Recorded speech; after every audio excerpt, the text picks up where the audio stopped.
Good morning, folks. This is Matthew again, back with a review of the Razer Black Widow Ultimate 2013. This is a mechanical caps keyboard in cherry blue.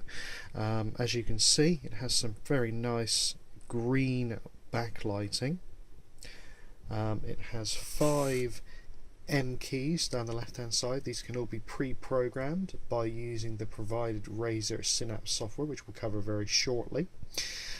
Device also has, just at the top here, some multifunction F1 and multimedia keys. If you move across the keyboard, just down the bottom here, you can see the actual function key itself. And if we come over here, you can see the rest of the layout, including the green lights, etc., for the num lock, and the G, which indicates that it's in game mode. Also, this keyboard has a USB port on the side, and you can also just make out the headphone and microphone ports which pass through from the back. Now, this keyboard does need 2 USB ports on the back of your machine to function correctly, and you have a nice green Razer logo just here. Now, the keyboard itself doesn't come with a keycap puller, which a lot of keyboards in this price range do. This was around 120 English pounds when I bought it, but I bought it mainly for the mechanical keycaps action, and also for the lighting scheme with this device, and also for the excellent Razer Synapse software, which we will now cover. So moving up to here, so you can see the Razer Synapse software. You can see this is a Windows application. Now, this enables you to bind keys, well, any key you like pretty much, even down to the regular keys to do something else. Now, obviously M1 to M5 are the ones that most people are going to want to bind. Now, as you can see just here, I'll click on one just to show you how the software works. In my case, I've got M1 defined to play and pause, so I don't have to press function and a multimedia key.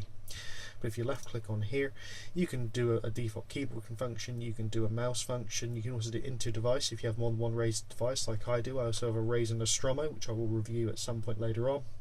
You can have them do macros, launch programs, multimedia keys, Windows 8 charms, Windows shortcuts, etc, etc. So overall, a very comprehensive piece of software. It's also nice to note that this software actually backs up to the cloud, so you need to log in with a Razer account, but should you ever need to reinstall Windows, you can get all of your settings back with a minimum of fuss. Moving on to the lighting tab, you can turn the lighting on the keyboard completely off if you so desire, which I've just done, and now you can see perfectly blank keyboard. The only lights that stay lit are the G light and things like num lock, etc.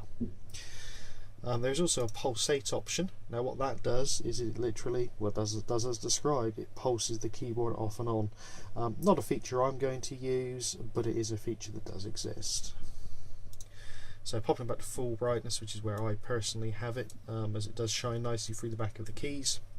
There is also an option to switch all the device lighting off when you turn your monitors off, and this is a very, very good feature for my money, as it means you can turn your monitor off, walk away, and you don't still have this bright green glow coming out of your office or lounge. Next up is the gaming mode options.